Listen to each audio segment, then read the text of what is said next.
So నేను first complaint చేసింది అయితే మాల్వి అండ్ వాళ్ళ బ్రదర్ పైనే చేశాను.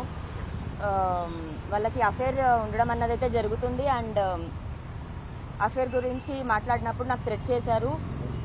ఇండైరెక్ట్గా కొన్నిసార్లు ఒప్పుకున్నారు, డైరెక్ట్గా కొన్నిసార్లు ఒప్పుకున్నారు. ఇంకా ఆర్గ్యుమెంట్ తర్వాత థ్రెట్ చేశారు.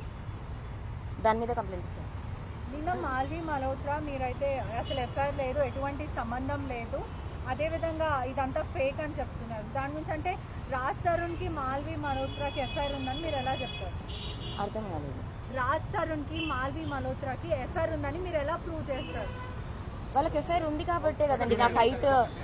వాళ్ళకి ఎఫ్ఐఆర్ ఉంది కాబట్టే నా ఫైట్. ఇప్పుడు లేనిది నేను తీసుకొచ్చి నా లైఫ్ నేను రోడ్డు మీద పెట్టి చేయాల్సిన అవసరం అయితే నాకు లేదు.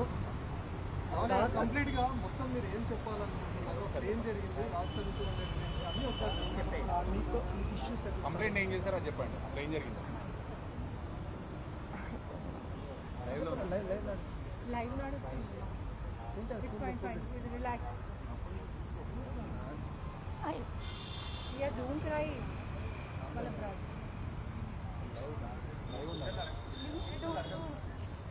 సరే కంప్లైంట్ ఇచ్చారు కదా, మీకు ఏ విధంగా థ్రెట్ ఉందండి? మాల్వితో ఏ విధంగా థ్రెట్ ఉంది అది చెప్పండి. లేదండి, నన్ను ఇప్పుడు ఫైనల్గా అతను వదిలించుకోవాలి అనుకుంటున్నాడు. వదిలించుకోవడానికి ఇదంతా చేస్తున్నాడు. మాల్వి మల్హోత్రాతో అఫేర్ ఉంది, అది 100% నిజం. నా దగ్గర ఎవిడెన్సెస్ కూడా ఉన్నాయి. అతను ఒకవేళ డైరెక్ట్గా నేను ఇంకో అమ్మాయితో అఫేర్ ఉంది నాకు అని చెప్పున్నా నేను వదిలేసేదాన్ని.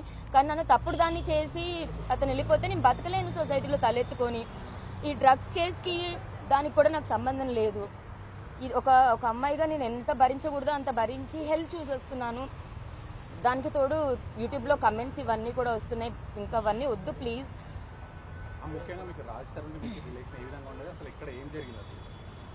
మేము ఒక 14 years నుంచి రిలేషన్షిప్లో ఉన్నామండి. అండ్ 11 years నుంచి టుగెదర్ లివ్ ఇన్ రిలేషన్షిప్లో ఉన్నాం.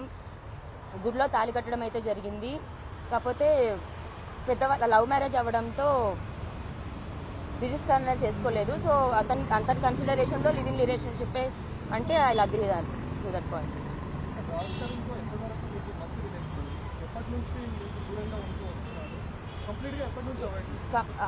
అవాయిడ్ దూరం అన్నది అయితే ఏం లేదండి.